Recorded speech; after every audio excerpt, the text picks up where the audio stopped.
People, hello, hi. Hopefully we're all doing well. We have seen Stipe have his first fight in 3.5 years. That was the first fight he had in what, 4.5 years against, the only fight he had was a knockout loss to Francis Ngannou. And now he's got a second one, a knockout loss, stoppage loss to Jon Jones. Who'd have thought that was happening? Do you know what I mean? People saying that apparently Stipe was working 24-hour shifts as a firefighter during the camp of this fight. I think what I'm saying is that fight was always going to be what it was. Stipe is not the man he once was, and Jon Jones was always going to win that fight. He also got a very good opponent there where he can't really wrestle, certainly not to the level of Jon Jones, and that's what happened.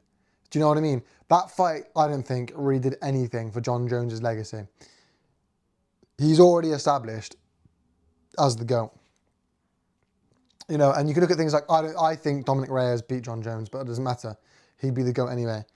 And now he's handpicking opponents up at heavyweight division. Doesn't really matter. He's still the GOAT. And I think looking at that fight, it hasn't really shown me anything about Jon Jones that I didn't already know.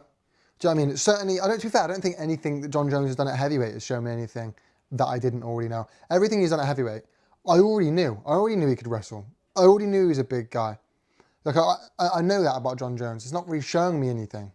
But I did notice a lot of backpedaling from Jon Jones, which, Stipe didn't really capitalise on, either for reasons of, like inactivity, or, perhaps due to just how good Jon Jones is and how he was fighting.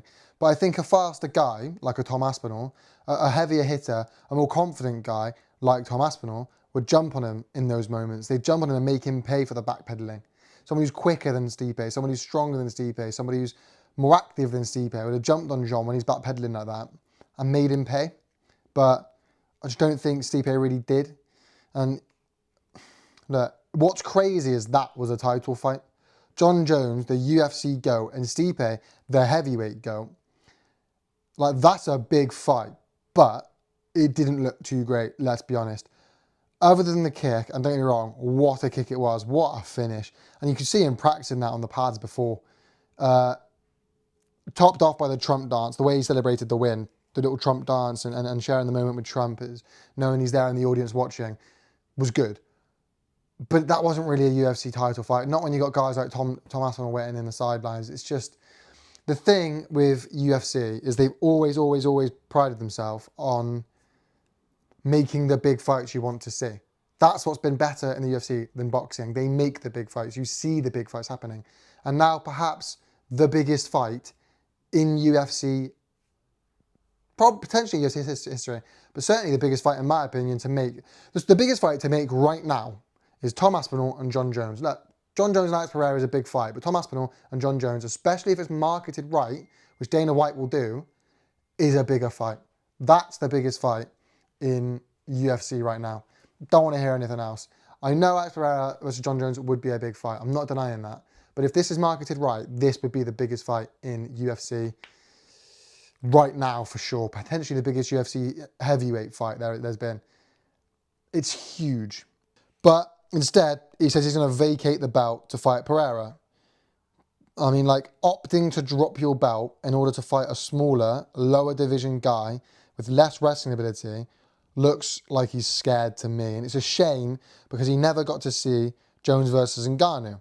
And now we'll probably never see Jones versus Aspinall, because no matter how you spin it, Jones is ducking Tom and won't even entertain it. He walked away from an interview. He walked away from an interview because he was scared he was going to get asked too many Jon Jones questions. He's the ultimate duck. Like, look, that said, like I say, Jon Jones' legacy, it's already heavily established.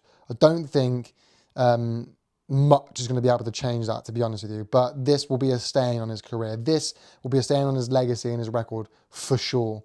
Especially after taking 3 years to come up to heavyweight. Taking 3 years to come up to heavyweight, saying he was getting himself ready. And then as soon as Ngannou leaves, he goes, yeah, all right, I'll come up now.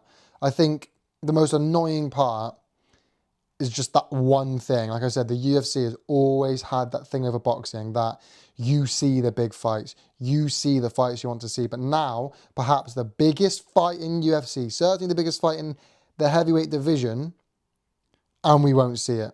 Just like with the Ngannou fight. And the common denominator there is Jon Jones. 3 years to come up to heavyweight when you were easily ready, you were avoiding Ngannou. And now you're willing to drop the UFC heavyweight belt, saying it doesn't matter to you to not fight Tom Aspinall. It's crazy. It's crazy. But that's my take on it, people. Let me know your thoughts in the comment section down below, people. Thank you so much for watching. Make sure you leave a like, a comment, subscribe. Now YouTube works, people. Peace.